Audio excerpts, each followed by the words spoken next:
Dear students, good morning.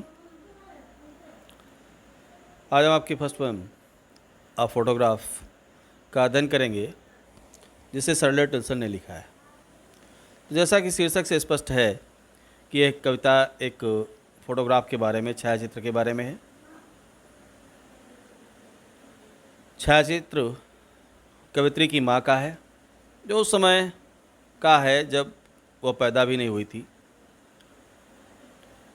कवित्री की माँ अपनी दो चचेरी बहनों तथा अपने चाचा के साथ समुद्री किनारे पर छुट्टियां मनाने गई थी और वह उस चित्र को देखकर अपनी माँ की स्मृतियों में खो जाती है।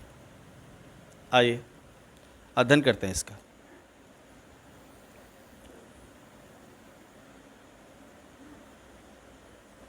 The cardboard shows me how it was. The cardboard एक गत्ता, उसके ऊपर लगा हुआ, गत्ते के ऊपर लगा हुआ छायाचित्र। तो कार्डबोर्ड यानी उस गत्ते के ऊपर लगा हुआ छायाचित्र शोज मी प्रदर्शित करता है मुझे हाउ इट वाज, कि कैसे यह था, क्या चित्र में था, किस समय का चित्र था, यह हमें प्रदर्शित करता है। when the two girl, जब दो लड़कियां, कजिन्स चचेरी बहनें थी, वेंट गई थी पैडलिंग। पैडलिंग का अर्थ है पानी में क्रीड़ा करना, छप छप करना। तो दो लड़कियां समुद्र के किनारे पानी में क्रीड़ा कर रही थीं। ईच वन, प्रत्येक, होल्डिंग पकड़े हुए थी, one of my mother's hands. One means एक ऑफ माई मदर्स, मेरी माँ के हाथों को। दोनों ही लड़कियां एक एक करके कवित्री की माँ के हाथों को पकड़े हुए थी। एंड सी, और वह उसकी माँ, द बिग गर्ल, वह एक बड़ी लड़की थी, सम 12 ईयर्स आर सो, वह उस समय 12 वर्ष की रही होगी अथवा वैसी ही रही होगी।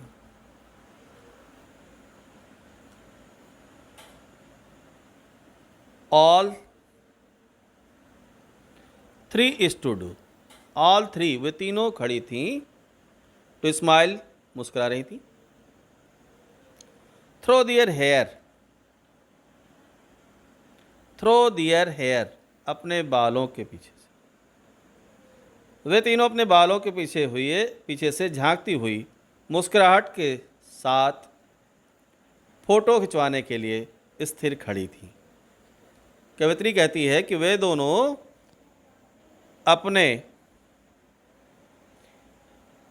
तीनों अपने बालों के पीछे से झांकती हुई मुस्कुराहट के साथ फोटो खिंचवाने के लिए स्थिर खड़ी थी।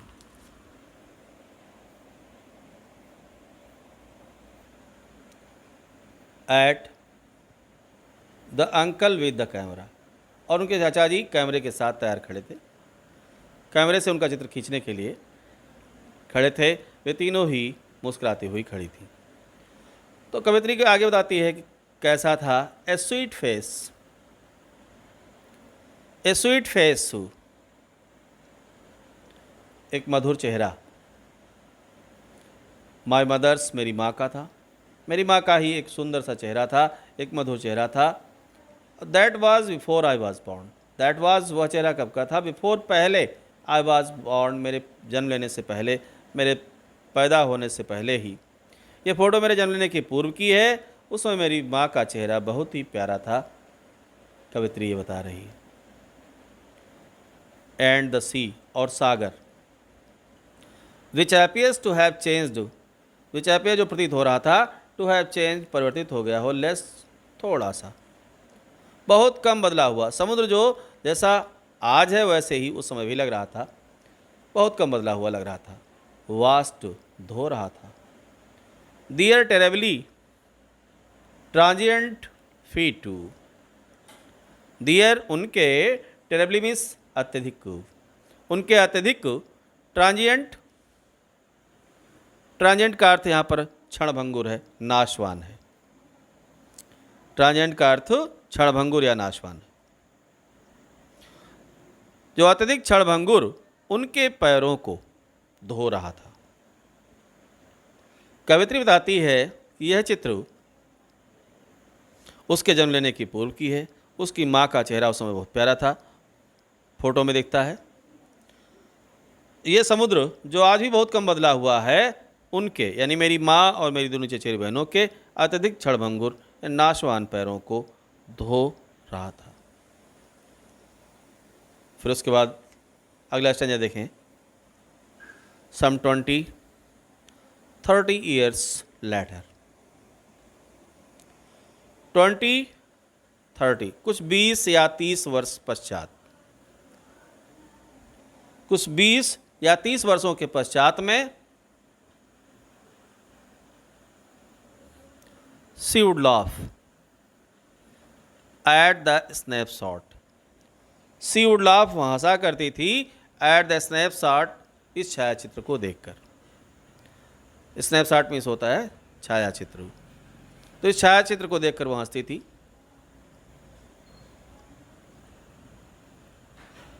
और कहती थी सी बेटी एंड डॉली, और डॉली, देखो बेटी और डॉली। सी वुड से वह कहा करती थी, and look how they dressed up, कैसे उन्होंने वस्त्र पहने थे, कैसे हमने वस्त्र पहने थे। फॉर द बीच, बीच पर जाने के लिए। बीच होता है समुद्र तट, समुद्र के किनारे जाने के लिए हमें कैसे कपड़े पहनाए गए थे। वह कहती थी हमें बेटी को और डॉली को किस प्रकार के वस्त्र पहनाए गए थे।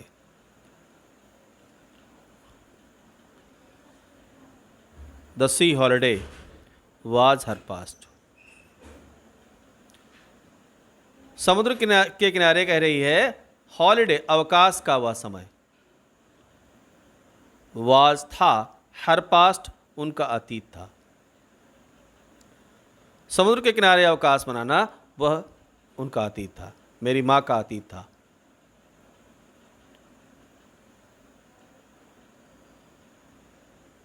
और उनकी जो हंसी है वो भी कहती है कि वो भी है mine is her laughter,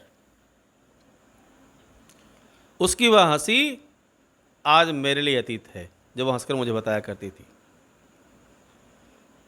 both, दोनों ही। Wry with the laboured ease of loss, wry परेशान है, विडंबना की स्थिति में। With laboured ease of loss, नुकसान को आसानी से भुलाने के लिए विडंबना की स्थिति में है वह। Now sea has been dead, कवित्री कहती है now sea has been dead, अब वह मर चुकी है। उसे मरे हुए नियरली एज मेनी ईयर्स, लगभग उतने ही वर्ष हो गए। उसे मरे हुए लगभग उतने ही वर्ष बीत गए हैं जितने कि वह एज दैट गर्ल लिव्ड, जितने वर्ष की वह लड़की छायाचित्र में दिखती है, यानी माँ जो उसकी छायाचित्र में जितनी उम्र थी उतने ही वर्ष उसे मरे हुए अब व्यतीत हो चुके हैं। तो छायाचित्र में आपने पढ़ा था कितने वर्ष की थी वह, 12 वर्ष की। तो उसको मरे हुए लगभग 12 वर्ष हो चुके हैं। And of this circumstances, of this, यह सर्कमस्टांसेस परिस्थितियाँ, और ये परिस्थितियाँ, there is nothing to say at all, there is nothing to say, अब कहने को कुछ भी शेष नहीं बचा है। देयर इज नथिंग, वहाँ कुछ भी नहीं है टू से कहने के लिए, एट ऑल अंततः, अब कहने को उसके पास कुछ भी शेष नहीं है। एट्स साइलेंस, साइलेंसेज, इट्स, यहाँ पर वो अपनी माँ के लिए करिए इट्स साइलेंस। साइलेंस मतलब है, पहले साइलेंस का अर्थ है मृत्यु, और दूसरा जो साइलेंसेज लिखा गया है इसका मतलब है चुप करा देना, शांत करा देना। उनकी मृत्यु अब हमें शांत कर देती है, चुप कर देती है। तो आपने देखा इस कविता में कवित्री ने विभिन्न अवस्थाओं का वर्णन किया है, अपनी माँ की बाल्यावस्था का चित्रण किया और 20-30 साल बाद का चित्रण किया और उसकी मृत्यु के बाद उसका वर्णन कर रही है। That's all. Tell me pretty lies, look me in the face, tell me that you love me, even if it's fake.